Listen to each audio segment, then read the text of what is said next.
We all know that taking care of pets like Carla takes lots of love and work. But what if we can take care of our reptile and amphibian pets a little bit easier with just 5 easy tips?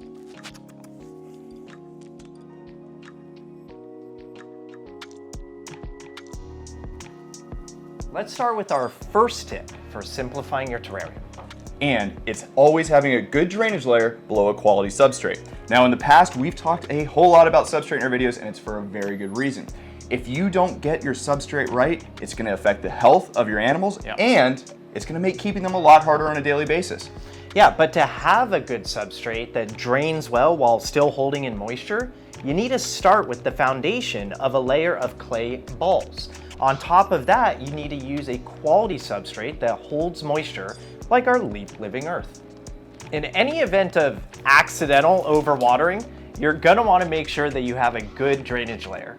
This ensures that the water goes through the substrate, collects at the bottom, and avoids any nasty pathogens or mold from growing where your plants can get damaged by them. But now that we know we need a good substrate and drainage layer, what's the next tip? Well, it goes in the substrate. Live plants. That's right. Live plants are absolutely key to having an easy to care for terrarium. But Jack, you say, doesn't that mean I have to care for 2 living things instead of just 1 living thing? You're right, it absolutely does. But believe it or not, caring for live plants and the animal in your enclosure makes it easier than caring for just one or the other by itself. Look at this beautiful terrarium that we planted for Mr. Mittens. While keeping plants with your animals may seem like a whole nother chore to take care of, in reality, it makes the animals' lives and the husbandry of it a whole lot easier. Why? Well, think about the animal's natural condition. In the wild, they're surrounded by plants, and they actually are feeding those plants by depositing their feces, and the plants then absorb that through the substrate. But think about it this way too. Wouldn't you rather live in a beautiful planted terrarium than in a boring empty box? Speaking of planted terrariums, let's go to our next tip. Tip number 3. Microfauna. Microfauna like these isopods help break down the animal waste that naturally happens inside of your terrarium and convert it into nutrients for the plants to use. They also burrow through the substrate and keep everything free-flowing, airy, and natural.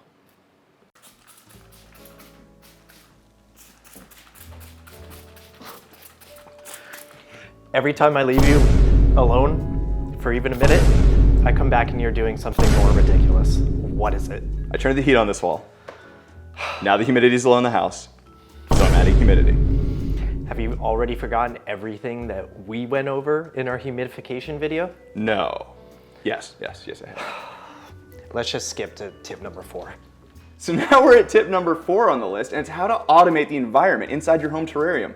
Well, it's using a fogger and a mister. With all our talk about the 5 parameters of husbandry, you may imagine that some people are a little overwhelmed with the daily task of watering their plants and fogging their animals. But it doesn't have to be hard.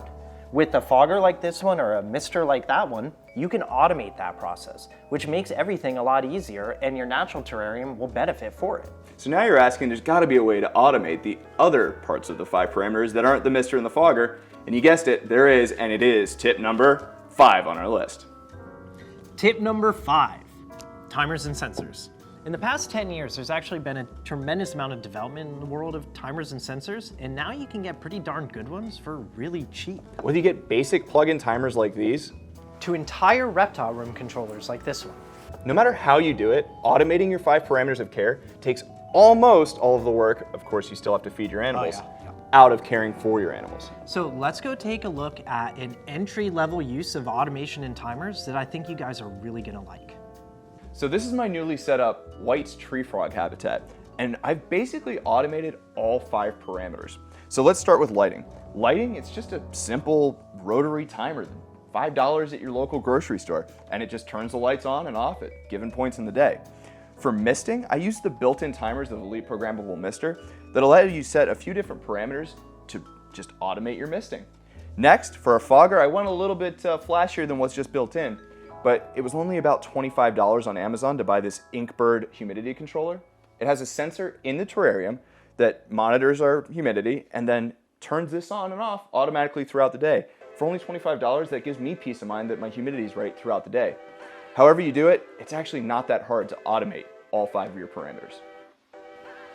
The thing about automation is that it's not like misting or fogging your terrarium by hand is really all that hard. But by using automation to provide a baseline for your environmental needs, you can use your time more wisely to go in and detail the terrarium to make sure that your animals are getting exactly what they need. Hopefully with all 5 tips, you're able to do that. Just really simplify your day-to-day care and have an even better result than you could have imagined.